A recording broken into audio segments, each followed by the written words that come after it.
Thessaloni te ki nga sol chak pol le kha thot pakhat na bungli athupi pathian ki pak sak hin khu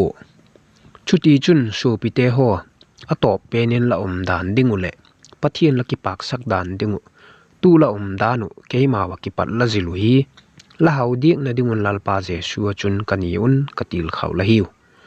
lalpa jesu jekin bang thu te hem ka hun piek la henga lu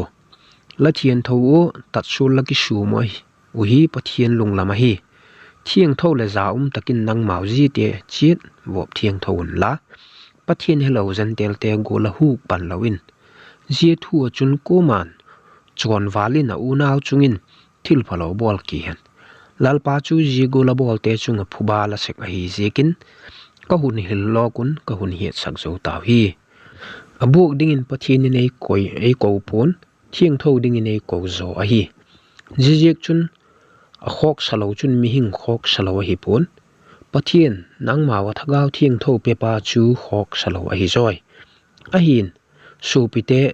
happy na thu chun jik piek la ngai po ki happy to chiat dingin nang maw nge pathian in a hun hil tanga la Macedonia gama unaw zo si chungin je chu la hi nge yu a hi chule thip hiwa nang maw na chiat ngai khoka thu ka hun pi golo la khu tu sep la got na dingun chuti chun polama mi te muin mel phan la tivin bang ma le ta sam pon law athupi lalpa hung ki na ding himale supi te ho kinep na him nei lo mi te gola la lung kham lo na dingun